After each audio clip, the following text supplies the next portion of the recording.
YM6 news కి స్వాగతం. Cantonment నియోజకవర్గం 3వ వార్డు అన్నానగర్లో మహాశివరాత్రి వేడుకలను ఎంతో వైభవంగా నిర్వహించామని యాదవ సంఘం అధ్యక్షుడు పంజా కనకయ్య తెలిపారు.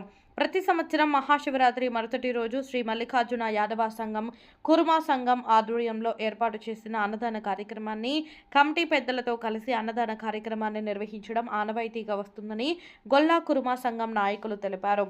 ఈ సందర్భంగా పంజా కనకయ్య మాట్లాడుతూ గత 12 సంవత్సరాలుగా మహాశివరాత్రి సందర్భంగా శివపార్వతుల కళ్యాణం, శ్రీ మల్లికార్జున స్వామి కళ్యాణ మహోత్సవాలను ఘనంగా నిర్వహించి ఉగ్గు కథలు నిర్వహించి అన్నదాన కార్యక్రమాన్ని ఏర్పాటు చేస్తున్నామని పేర్కొన్నారు.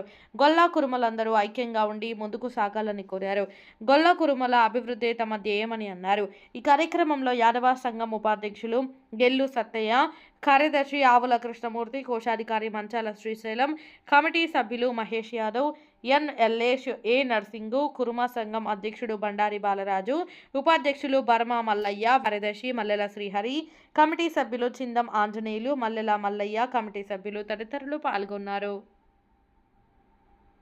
శ్రీ మల్లికార్జున స్వామికి సికింద్రాబాద్ కంటోన్మెంట్లో ఉన్న అన్నానగర్లో 2012లో శ్రీ మల్లికార్జున స్వామి దేవస్థానం నిర్మించబడినది.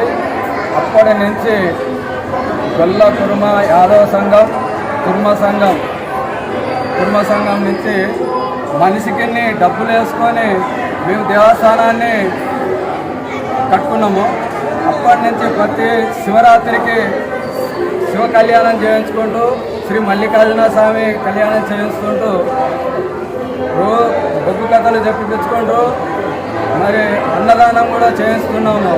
లక్షల మందికి మనం ఇక్కడ అన్నదానం పెట్టడం జరుగుతుంది. కాబట్టి భక్తులు కూడా మాకు అన్నానగరు, అర్జున్ నగరు, రసూల్పుర, పాలంరాయి ఇక్కడ ఉన్నటువంటి సబ్బన్న జనానికి మేము అన్నదానం పెట్టడం జరుగుతుంది. కాబట్టి ఈ భక్తులు ఇలాగనే శ్రీకాలం దీవెన మల్లికార్జున స్వామి దీవెన ఉంచుకోవాలని, వాళ్ళు కూడా మా మీద దయాభక్తి ఉండాలని చెప్పి కోరుచున్నాం. ఇంకా వాళ్ళు సహకరిస్తూ పోతే ఇంకా కొన్ని వందల సంవత్సరాలైనా మనం ఇలాగైనా అన్నదానం చేయగలుగుతాము. ఈ గొల్ల కుర్మ యాదవ సంఘం అందరూ సభ్యులు ఏకంగా ఒక్క తాటి మీద ఉండి ఈ 100 మంది ఒకే దగ్గర ఉండి అన్నదమ్ములుగా ఉండి దీన్ని జీవితాంతం మన కులం సబ్బన్న జాతి ఉన్నన్ని దినాలు జీవితాంతం ఇలాగనే నడపాలని, ఇలాగనే ఆ స్వామి కూడా మనల్ని సహకరించాలని కోరుతున్నాం. అలా నా దేవునికి